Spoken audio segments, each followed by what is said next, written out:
Queridos irmãos e irmãs, neste podcast iremos tratar acerca da doutrina cristã. E o nosso ponto de partida será o próprio Catecismo da Igreja Católica.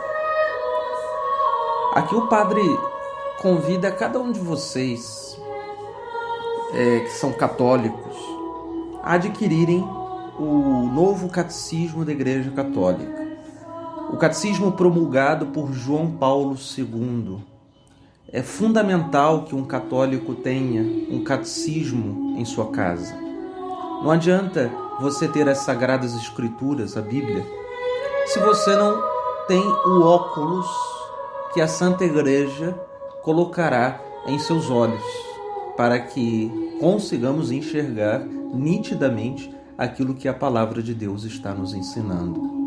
Nós, quando olhamos para a Bíblia, ao contrário dos protestantes, nós não tentamos adivinhar o que Deus quis nos dizer.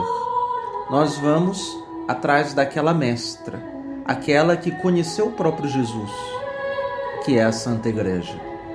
E ela nos ensina com uma tradição de 2000 anos, com uma experiência de 2000 anos na presença do Senhor.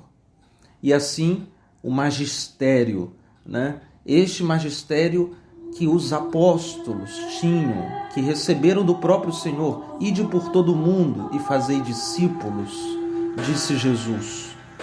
Portanto, é impossível entender as Sagradas Escrituras sem a Santa Igreja Católica.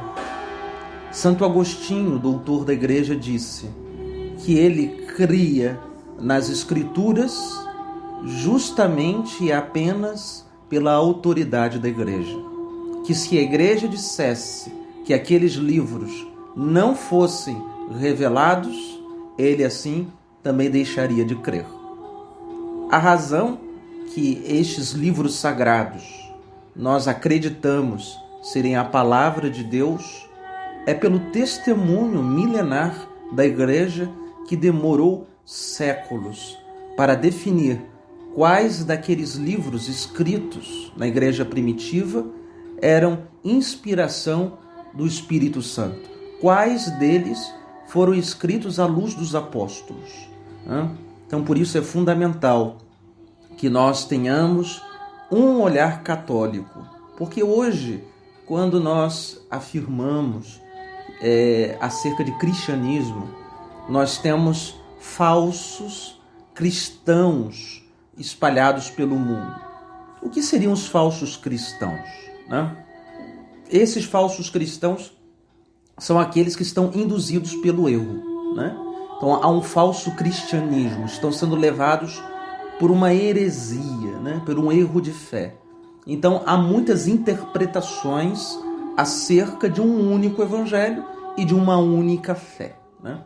Então, por isso, devemos sempre ter como critério a regra da fé. A regra da fé é a doutrina, é a tradição da Igreja, que sobre a sua luz nós entendemos todo o conjunto que nos foi revelado por nosso Senhor Jesus Cristo.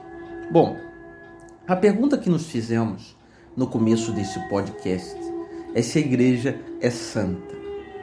Nos tempos modernos, os tempos em que vivemos, talvez sejamos levados por alguma dúvida acerca disto, tendo em vista que muitos escândalos, por meio dos sacerdotes, os senhores bispos ou até mesmo leigos, poderão desacreditar a santidade da Igreja.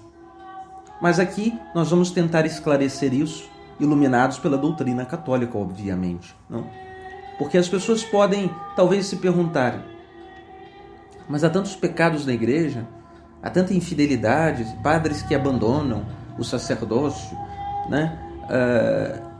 como que se a Igreja fosse apenas uma instituição civil, e as pessoas vão como que perdendo o olhar sobrenatural dessa instituição divina. A igreja é sim santa, né? E ela não pode deixar de ser santa. Essa é já a resposta da pergunta que nos propomos nesse podcast, né? Então a resposta é bem simples, né? A igreja é santa? Sim, a igreja é santa e ela não pode perder a sua santidade. Bom, então vamos provar isso no próprio catecismo da igreja, né? No número 823 ao número 829, o catecismo vai tratar acerca da santidade da Igreja Católica. E no número 824, diz o catecismo: a Igreja, unida a Cristo, é santificada por Ele. Por Ele e nele torna-se também santificante. Então, a Igreja, a origem da sua santidade é porque a igreja uniu-se a nosso Senhor Jesus Cristo, né? Mas não foi uma união por desejo da igreja. Esta união ela acontece por um desejo de Deus, né? Quem causa a união é o próprio Cristo, porque na linguagem das Sagradas Escrituras, a igreja é chamada da esposa do Cordeiro, como vemos no livro do Apocalipse. O próprio São Paulo também nas suas cartas, ao se referir aos fiéis, né, e ele é um bispo, Paulo diz: eu vos desposei em Jesus Cristo, né? Então, nós percebemos que a igreja é a esposa de Deus, né, ao qual nosso Senhor a assume, entra em núpcias com ela, né? Então, no casamento, no matrimônio, o que nós percebemos é que o esposo ele tem a parte ativa, né? Inclusive no próprio leito, né? Então, o esposo, como diz o próprio apóstolo São Paulo, né? Ele é a cabeça, ele é aquele que governa a casa, né? E se é assim no matrimônio natural, assim também o será no matrimônio sobrenatural de Cristo com a igreja, que é o seu corpo místico, assim como Pio XII bem escreveu em uma carta chamada Mysteries Corporis. Então, a igreja, a origem da santidade da igreja é pelo fato dela ter sido criada por Deus e por ela ter sido gestada, né, na humanidade de nosso Salvador. Então, o catecismo diz: a igreja unida a Cristo é santificada por Ele. Por Ele torna-se também santificante. Então, ela se tornou santa por esta união com Jesus. E por se tornar santa, ela é capaz de fazer santos. Analogamente, para explicar, a mesma coisa acontece no sentido das almas. A alma também é esposa do Senhor. O Senhor é o esposo que fecunda as almas, né? Então, o Cristo pode fazer uma alma santa, de pecadora, levá-la à santidade, né? E aí, o que acaba acontecendo? Aquele santo, São Francisco de Assis, São João Bosco, né? Santo Antônio de Pádua, nós vamos vendo que os santos, eles vão santificando as pessoas, vão arrancando as pessoas do pecado. Então, aquele movimento que Cristo fez dentro daquelas almas, né? Estas, com a santidade que não é deles, mas a santidade de Deus, eles que possuem a Jesus Cristo, agora em seus sentidos, como que verdadeiras portas, que são os sentidos, a boca fala aquilo que o coração está cheio, disse nosso Senhor. Os santos, pelos lábios, pelas ações, pelo olhar, eles transmitem aquilo que levam dentro de si a Jesus Cristo, a santidade, e acabam atraindo os corações a este amor divino, a este amor de extrema pureza, que nós estamos a chamar este amor, porque Deus é amor, como diz São João, a santidade. A santidade, ela é a identidade de Deus. O que Deus é? Santo, santo, santo. 3 vezes santos. Isso é Deus. Deus é o santo de Deus. Ele é o santo por excelência. E o Cristo é chamado de o santo de Deus. Todas as obras da igreja, diz o catecismo, tendem como seu fim a santificação dos homens em Cristo e a glorificação de Deus. É na igreja que está depositada a plenitude dos meios de salvação. É nela que adquirimos a santidade pela graça de Deus.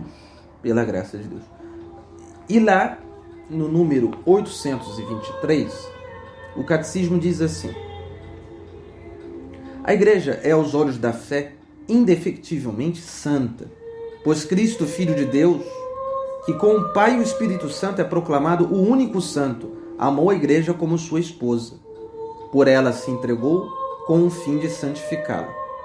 Uniu-se a si como seu corpo e cumulou-a com o dom do Espírito Santo para a glória de Deus. Então, aqui diz a Santa Doutrina que Jesus, nosso Senhor, se uniu à igreja como um esposo à sua esposa, como nós estávamos aqui falando. Então, ela é santa aos olhos da fé, diante de Deus, porque Deus assim a fez. A igreja, ela é um milagre de Deus. Deus a fez uma forma sobrenatural. Ao contrário da Torre de Babel, em que os homens têm a tentativa de chegar até o céu, de chegar até Deus, a iniciativa própria do ser humano. E aqui nós encontramos a tentativa de todas as religiões.